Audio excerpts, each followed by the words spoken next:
1936년 40세의 나이로 평양 산정원 교회에 담임 목사로 부임한 한 목사님이 계셨습니다. 그는 부임 첫 설교에서 신사참배는 10계명의 제1계명을 범하는 설교라고 말을 전했습니다. 이후에 그는 신사참배의 거절로 인해서 투옥되어서 5년 4개월 동안 옥고를 치르게 되어집니다. 일제는 평양노예를 협박해서 그의 목사직을 파면하고 산정형 교회도 폐쇄하였습니다. 신사참배의 거부는 그 결과 엄청난 고통을 가지고 왔습니다.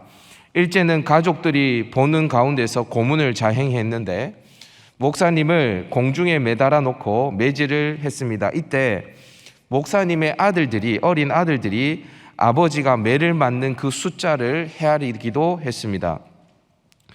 몽둥이 찜질 외에도 채찍질, 쇠못 밟기 등 엄청난 고문이 행해졌는데 이 모든 모습을 팔순이 대신 목사님의 어머니를 데려다 놓고 그 고문을 목격하게 만들었다라고 합니다. 심지어 목사님의 아내 사모님을 거꾸로 매달아 놓고 코와 입에 고춧가루를 물에 풀어서 그 물을 사모님의 코에 넣기도 했다라고 합니다. 이 모습을 지켜봤던 목사님의 아들은 실어증에 걸려서 3, 4년 동안 심하게 말을 할 수 없었다라고 합니다. 본인뿐만이 아니라 가족들까지 엄청난 고난을 겪은 것입니다. 신사참배, 그것을 하지 않아서요. 바로 오늘 한국 교회의 순교자이신 고 주기철 목사님에 대해서 먼저 여러분들에게 말씀을 하고 이야기를 시작하려고 합니다. 오늘 마가복음의 독자인 로마교회 성도들 역시 이 주기철 목사님과 같은 상황에 처해 있었습니다. 그들은 황제 숭배의 요청 앞에서 자신뿐 아니라 사랑하는 가족의 목숨까지 내어놓고 그것에 순종해야 할지 아니면 그것을 거절해야 할지 선택해야 하는 순간에 처해 있었습니다. 저 역시 그와 비슷한 상황을 경험했던 적이 있었는데요. 제가 대학생 때 잊지 못할 경험을 했습니다. 손에 칼을 들고 무참히 사람을 죽이는 한 사람을 저는 만났습니다. 그 사람은 사람들을 줄을 세워놓고 무지막지하게 사람을 죽였습니다. 그런데 그 사람이 사람을 죽일 때 딱 한 가지 질문을 하였습니다. 너는 예수를 믿냐? 그 질문을 하고 난 다음에 사람들이 네라고 대답하면 그 자리에서 칼을 뽑아서 그의 목을 베어 죽였습니다. 반면 아니요라고 말하면 살짝 미소를 지으면서 그 사람들을 살려주었습니다. 저도 그 줄 한가운데 서 있었습니다. 제가 대학생 때 꾸었던 꿈의 이야기입니다. 지금도 그 꿈이 생생하게 기억되고 소름이 돋을 만큼 정말 생생한 꿈이었습니다. 만약 여러분들이 이와 같은 상황에 처한다면, 만약 여러분이 주기철 목사님 그리고 로마교회 성도들과 같은 상황에 처한다면 여러분들은 예수님을 구주로 시인하겠습니까? 아니면 부인하겠습니까? 지난주 우리는 십자가를 거절할 수 있는 상황에도 기도함으로 그 하나님의 뜻을 이루어갔던 예수님의 모습을 살펴봤습니다. 예수님은 자신의 뜻대로 하지 말고 아버지의 원대로 해달라는 위대한 기도를 겟세마네에서 하셨죠. 이 모습을 예수님의 제자였던 베드로, 야고보, 요한이 지켜보고 있었습니다. 드디어 예수님은 대제사장이 보낸 군졸들에게 끌려가셨습니다. 오늘 본문 53절을 보니까 군졸들은 예수님을 끌고 대제사장에게로 갑니다. 다른 복음서를 통해서 살펴보면 예수님은 먼저 대제사장 안나스의 집에 끌려간 뒤에 그 해의 대제사장이었던 가야바의 집으로 이동합니다. 그곳에는 대제사장들과 장로들과 서기관들, 곧 산헤드린 공의회 회원들이 모여 있었습니다. 근데 여러분, 이러한 광경들은 사실 정상적인 모습은 아니었습니다. 원래 산헤드린 공회는 개방된 장소에서 재판이 열렸고 대제사장 집에서 그렇게 몰래 진행되어지는 재판은 아니었습니다.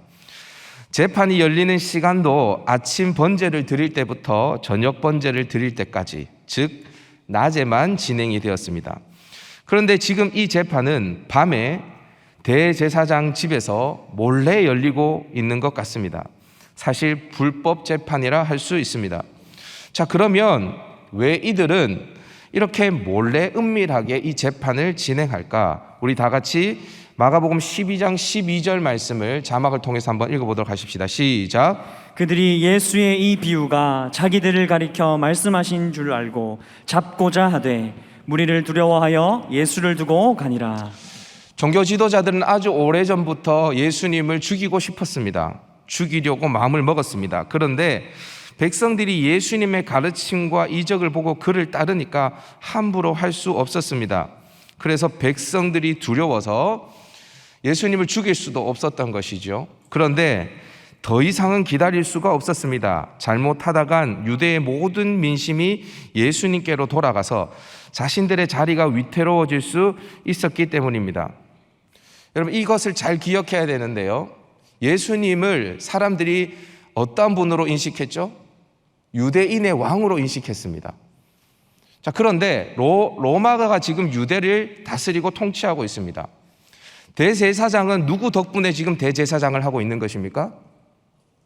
로마의 뒷배로 대제사장을 하고 있는 것입니다. 그런데 유대에 왕이 등장했어요. 그러면 누가 제일 싫겠습니까? 로마가 그를 경계하겠죠, 예수님을. 그러니까 대제사장은 로마의 눈치를 봐서라도 예수님을 제거해야 됩니다. 안 그러면 로마가 너 뭐하냐 하면서 대제사장직을 박탈해 버릴 것이기 때문입니다. 그래서 지금 이 대제사장과 종교 지도자들은 최소한의 위험을 감수하면서 예수님을 제거해야 하는 시점에 와 있었던 것입니다. 밤에 대제사장 집에 몰래 재판을 엽니다. 이미 재판의 목표는 정해져 있었습니다. 예수님을 죽이는 것입니다. 여러분, 원래 재판이라는 것은 시시비비를 가리는 곳이죠. 그런데 오늘 본문 55절을 보면 대제사장들과 온 공회가 예수를 죽이려고 그를 칠 증거를 찾대라고 말합니다. 재판의 결과를 만들어 놓고 그 재판의 결과를 이루기 위한 증거를 찾아 나섰던 사람들이 바로 이 종교 지도자들이었습니다. 이건 역시 불법입니다. 이들은 그들의 목적을 달성하기 위해 어디까지 나아가냐? 우리 57절 말씀을 한번 읽어보도록 하십시다. 57절 시작. 어떤 사람들이 일어나 예수를 쳐서 거짓 증언하여 이르되.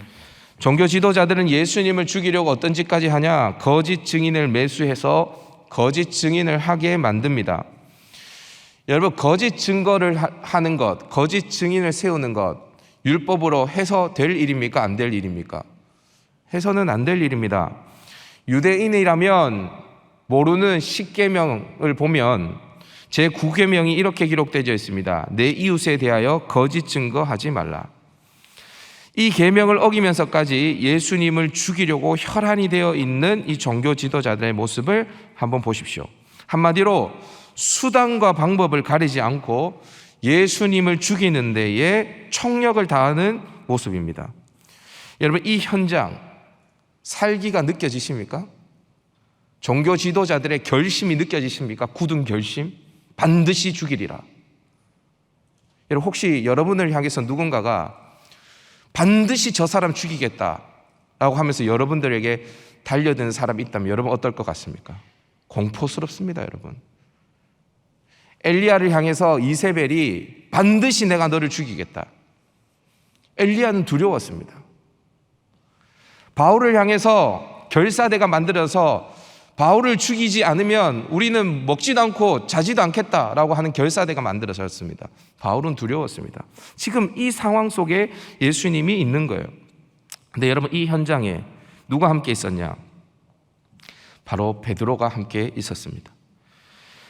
이 현장에서 베드로는 예수님과 자신이 관계없다라고 하면서 예수님을 부인합니다. 내가 죽을지언정, 다른 사람들이 다 주님을 떠날지언정 자신은 결코 예수님을 부인하지 않겠다라고 말했던 베드로는 얼마 되지 않아 예수님을 저주하고 부인하죠. 오늘 저는 이 베드로의 부인과 예수님의 시인이라는 제목을 가지고 여러분들과 함께 말씀을 살피려고 하는데, 이 말씀을 통해서 우리의 인생의 연약함과 예수 그리스도의 풍성한 은혜를 동시에 발견할 수 있기를 소망합니다. 먼저 우리가 베드로의 부인부터 한번 살펴보도록 하십시다. 베드로의 부인입니다. 우리는 흔히 베드로가 예수님을 부인했다고 하면서 베드로를 겁쟁이 또는 배신자라고 쉽게 이야기해버립니다. 네, 맞습니다. 겁쟁이. 근데 여러분, 앞서서도 여러분들에게 질문했지만 만약 저와 여러분이 그 현장에 있었다면 우리는 예수님을 시인했을까요? 부인했을까요? 우리도 예수님을 부인했지 않겠습니까? 우리도 베드로와 마찬가지로 겁쟁이입니다. 사실 예수님이 대제사장이 보낸 군졸들에게 끌려갔을 때에 이미 나머지 제자들은 다 예수님을 피해서 도망갔습니다. 우리 지난주 본문이었지만 50절 말씀을 한번 읽어보십시다. 시작. 제자들이 다 예수를 버리고 도망하니라. 51절 52절에도 이런 이야기가 있습니다. 한 청년이 벗은 몸에 베옷이불을 두르고 예수를 따라가다가 무리에게 잡힘에 베옷이불을 버리고 벗은 몸으로 도망하니라. 여기에서 한 청년은 누구를 가리키냐? 마가복음의 저자인 마가를 가리킵니다. 모든 제자들이 예수님이 딱 붙들렸을 때 다 도망갔습니다. 마가도 도망갔습니다. 오직 예수님을 따라갔던 제자는 딱 한 명 있어요. 바로 베드로입니다. 그래도 좀 낫지 않습니까? 의리가 있는 사람 아닙니까? 그죠?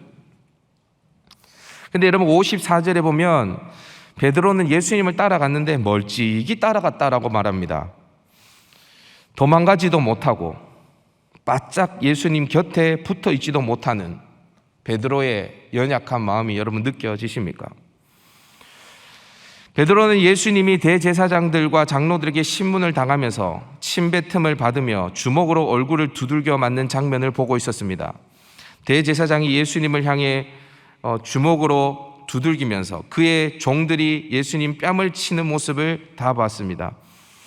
대제사장이 예수님을 향해 신성모독을 했다며 사형을 온도하는 장면도 베드로는 보고 있었습니다. 그 상황에서 대제사장의 여종이 불을 쬐고 있는 베드로를 주목하더니 말합니다. 너도 나사렛 예수와 함께 있었도다. 여러분, 이 이야기를 들을 때 베드로의 마음이 어떠했겠습니까? 아마도 심장이 덜컹 내려앉는 것 같았지 않았겠습니까? 베드로는 이때 선택해야만 했습니다. 예수님을 시인해야 할지 부인해야 할지. 그래, 나는 예수님과 함께 있었다라고 말해야 할지, 아니면 나 예수님 모른다라고 이야기해야 될지 선택해야 하는 순간에 있었습니다.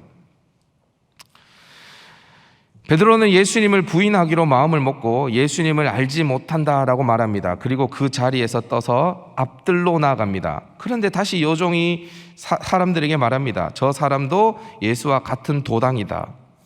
베드로는 예수님을 또 부인합니다.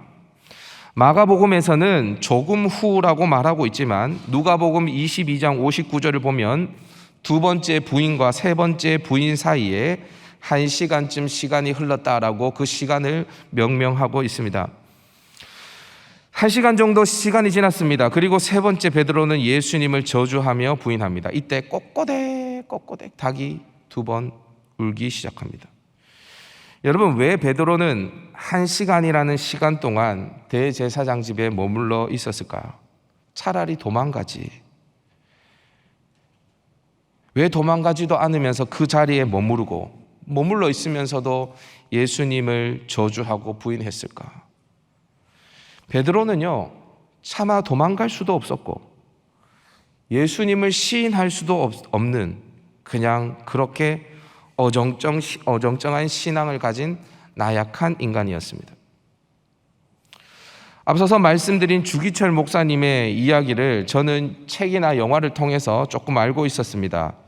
저는 엄청난 고난과 순교 앞에서 신앙의 결기를 지킨 주기철 목사님이 언제나 강인한 목회자, 당당한 순교자로 인식되고 있었습니다. 그런데 지난 주 중에 2014년도 주기철 목사님 순교 70주년을 맞아서 CTS 기독교 방송에서 방영된 내가 매일 기쁘게라는 프로그램에 주기철 목사님의 후손들이 나와서 간증을 하는 모습을 보면서 조금 생각이 달라졌습니다. 주기철 목사님이 총 고난의 세월을 7년을 보냈는데요, 그 중에서 5년 4개월을 감옥 생활을 했습니다. 감옥 생활을 5년 4개월 했는데 고난의 시간이 7년이라는 말은 1년 8개월 동안은 감옥에 있지 않으면서 고난을 받았다라는 거거든요. 그래서 제가 자세하게 들어보니까 감옥 생활을 5년 4개월 동안 하면서 총 가석방을 5번을 받았다라고 합니다. 가석방. 그러니까 1년 8개월 동안은 감옥에 갇혔다가 풀려난 시간을 다 합치면 1년 8개월이 되는 것입니다. 이게 다 일제의 잔인한 고문 방법이었는데 목사님을 감옥에 가두고 고문을 시킨 후에 풀어줍니다. 집으로 돌려보냅니다. 일제는 주기철 목사님의 가정도 박해해서 주기철 목사님의 어머니와 아내와 자식들에게 배급도 주지 않고 주변에 어떠한 도움도 받지 못하도록 만들었습니다. 일제는 주 목사님을 집으로 돌려보내면서 비참한 가족의 모습을 주 목사님께 보이면서 그의 마음을 나약하게 만들려고 했던 것입니다. 어느 날 주 목사님께서 가석방을 받아서 집으로 갔습니다. 주기철 목사님 어머니가 어디에서 쌀을 구하셨는지 옥고를 치른 아들이 오자 따뜻한 밥상을 내놓으셨다고 합니다. 주기철 목사님이 헛찌겁 그 밥을 드시면서 밥이 이렇게 맛있냐고.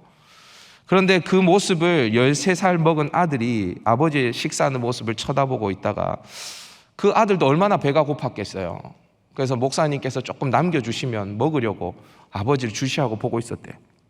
그때 대문을 발로 쾅 차고 주기철 나와 하면서 일본 순사들이 다시 그 집을 들이닥쳤답니다.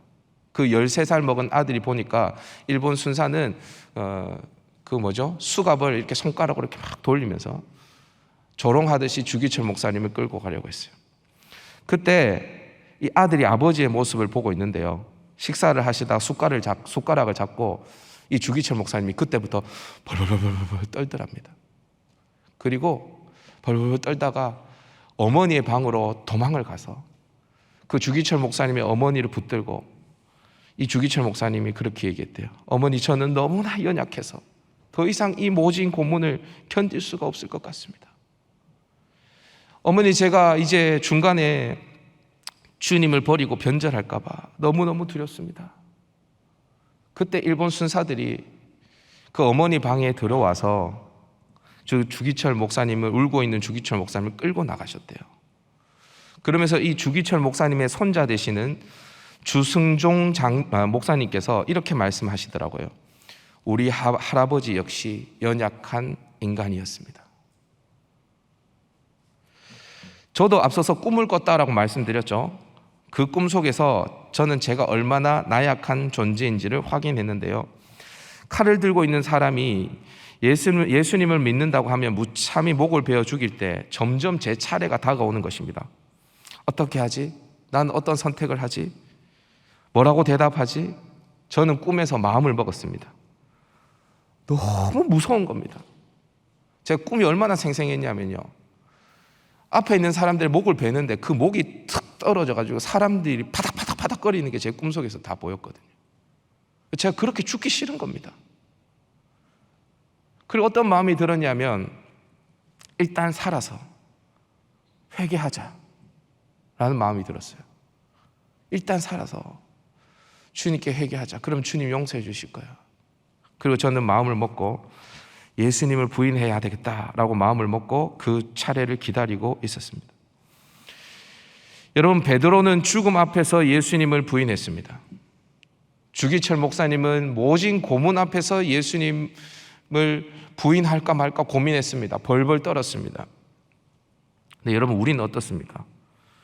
우리는 돈 앞에서도 예수님 부인하고, 명예 앞에서도 예수님 부인하고, 나와 가족의 안위를 위해서도 예수님을 부인하죠.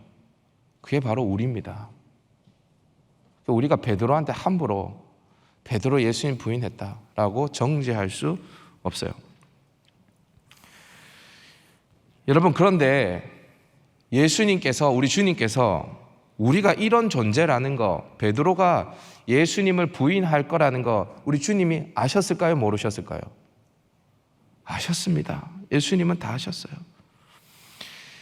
예수님은 저와 여러분이 돈과 명예와 이 세상의 편안함을 위해서 예수님을 부인할 존재라는 것 다 알고 계십니다. 여러분, 예수님께서 이걸 아시기 때문에 일어난 사건이 무엇입니까? 저를 한번 따라해 봅시다. 예수님의 시인. 예수님의 시인. 오늘 본문을 보면 예수님은 대제사장의 질문, 거짓 증인들의 일치하지 않는 증언들에 대해서 일체의 대꾸를 하지 않으십니다. 그런데 지금 사내들인 공회에는 예수님을 죽이려고 재판을 열고 있었습니다. 거짓 증거로 인해서 증언이 일치하지 않는 상황은 피고인 예수님의 입장에서는 완전 반전을 도모할 수 있는 찬스였습니다. 자신의 무죄함을 입증할 수 있는 상황이었고 이들이 바로 거짓 증인이라는 것을 입증할 수 있는 상황이었습니다. 그런데 예수님께서는 일체의 대답도 하지 않으십니다. 여러분, 왜 예수님께서는 입을 열지 않으셨을까요? 지난주에 말씀드렸지만 이 또한 하나님의 말씀에 대한 순종이었습니다.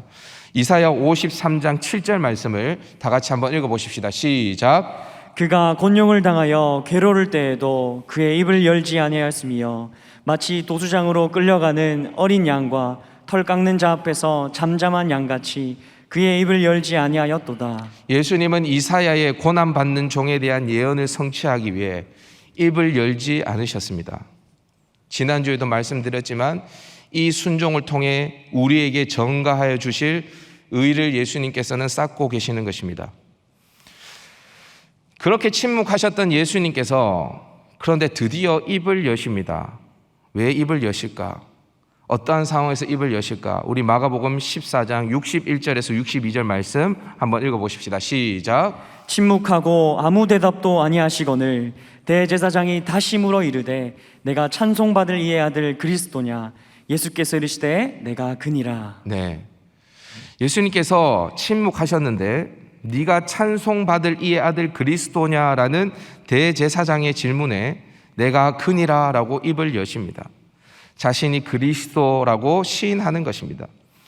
이 대답을 들은 대제사장은 자기 옷을 찢으면서 예수님께서 신성모독을 했다, 더 이상 증인이 필요 없다, 그리고 사형을 구형합니다. 여러분, 예수님께서 내가 그니라, 자신이 그리스도라는 사실을 인정하면 대제사장이 이렇게 나올 것이라는 것을 예감하지 못했을까요? 다 알고 계셨습니다. 예수님 신성모독이라는 제목으로 뒤집어 씌울 것을 예수님께서는 다 아셨습니다. 근데 여러분 보십시오. 예수님이 자신이 유리할 때는 변론을 하지 않고 도리어 침묵해야 할 때는 시인하는 모습을 보이십니다. 그러니까 적극적으로 변론을 해야 할 때는 예수님은 침묵하시고 입을 다물어야 할 때는 내가 그니라 라고 말하면서 시인하십니다. 예수님의 모습은 무죄 석방을 받는 것을 포기한 사람처럼 보입니다. 자, 그러면 왜 예수님은 내가 그리스도냐라는 질문에 내가 그니라 라는 시인을 하셨을까요? 한마디로 말하면 그래야지 십자가를 지시기 때문입니다. 십자가를 져야 예수님을 부인한 베드로를 구원할 수 있기 때문에 시인하신 것입니다. 우리의 인생은 다 나약합니다. 주기철 목사님 벌벌 떨면서 일본 순사들에게 끌려갔습니다. 자신의 신앙을 버릴까 봐 두려워하셨습니다. 그런데 주기철 목사님 아내 되시는 그 사모님께서, 오정모 사모님께서 면회를 가셔서 이 순교하시기 전에 주기철 목사님 면회를 가셔서 만났다라고 합니다. 그러니까 목사님께서 그렇게 벌벌벌 떨면서 끌려갔던 목사님께서 사모님에게 이렇게 이야기했대요. 여보, 나 간밤에 주님 만났어. 주기철 목사님이 이렇게 이야기합니다. 감옥에 있는데 주기철 세 번이나 자기를 누군가가 부르더래요.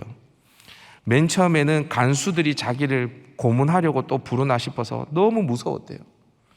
그런데 세 번째 주기철 이렇게 부르는데 주기철 목사님 뒤를 돌아보니까 주님께서 슬픈 얼굴을 하면서 주기철 목사님을 쳐다보고 계시는 거예요. 그러면서 목사님께 이렇게 물어봤답니다. 너마저 날 버리겠느냐? 그때 목사님께서 그렇게 대답하셨대요. 아닙니다, 주님. 아닙니다. 주님이 날 위해서 십자가에서 물과 피를 다 흘리셨는데 내 어찌 주님 모른다 할 수 있겠습니까? 그리고 주기철 목사님은 그 감옥에서 순교하시게 되어졌어요. 사진을 한번 보여주시겠습니까? 이게 바로 주기철 목사님의 순교하시고 장례를 치르는 사진입니다.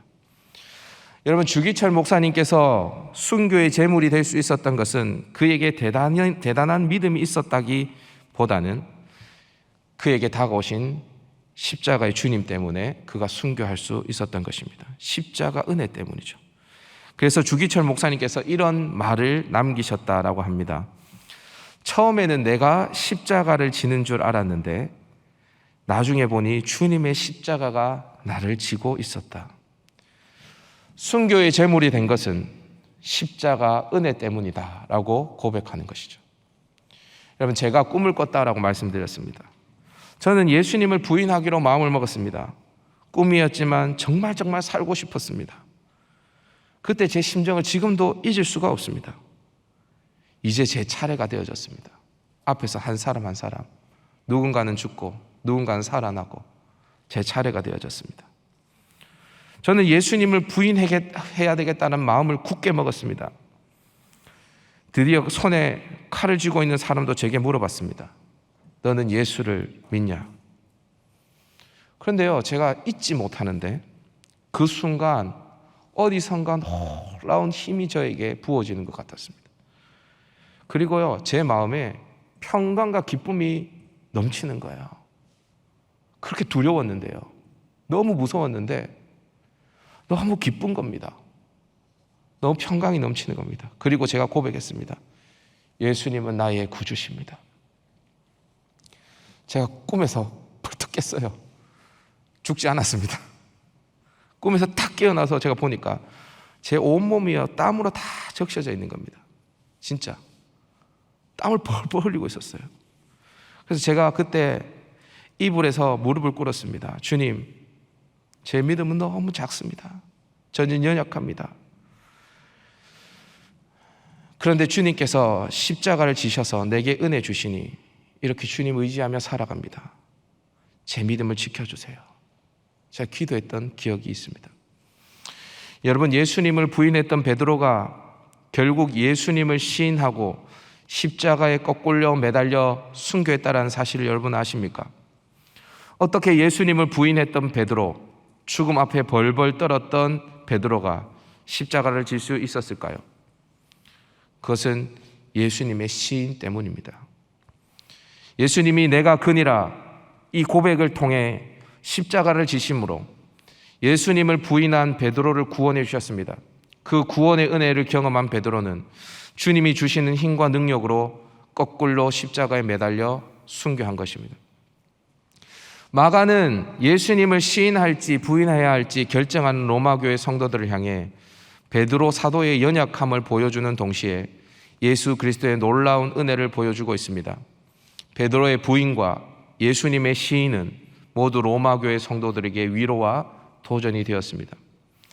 사랑하는 여러분, 로마교회 성도들 앞에, 주기철 목사님 앞에는 너무나 부끄럽지만 우리도 때론 엄청난 시련 앞에 설 때가 있죠.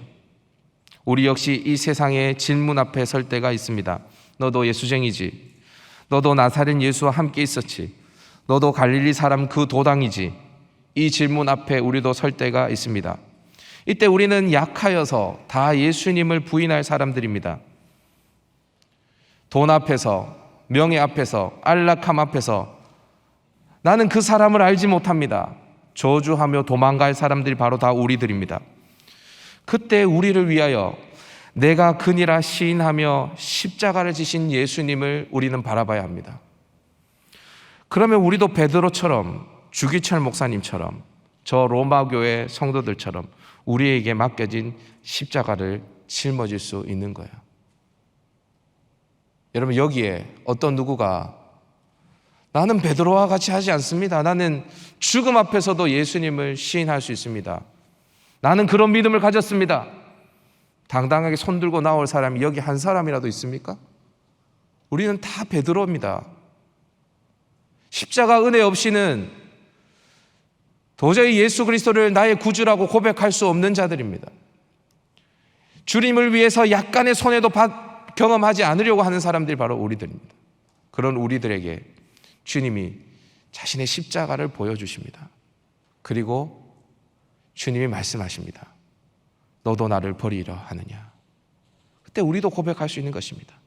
아닙니다, 주님. 아닙니다, 주님. 주님께서 십자가에 못 박혀서 나를 위해 물과 피를 쏟으셨는데 내가 어찌 주님을 모른다 할 수 있습니까? 우리가 다시 나아가야 할 곳이 어디입니까? 십자가 앞입니다. 나를 위해서 십자가 지시고 내가 그니라 당당히 고백하셨던 그 주님, 수많은 변론들을 할 수 있음에도 불구하고 나를 구원하시기 위해서 이사야의 말씀처럼 순종하셨던 그 주님, 그 주님처럼 우리도 순종할 수 있는 것입니다. 그 주님을 바라볼 때요. 여러분들의 삶의 영역에서 예수님을 부인하고 싶은 순간이 언제입니까? 그때 십자가를 바라보십시오. 그것이 유일하게 우리가 주님을 시인할 수 있는 방법입니다. 한 주간 살아갈 때 여러분 십자가 묵상하면서 주님 부인하고 싶은 그 순간에 주님 나의 구주십니다 고백할 수 있는 저와 여러분 될 수 있기를 주님의 이름으로 축복합니다.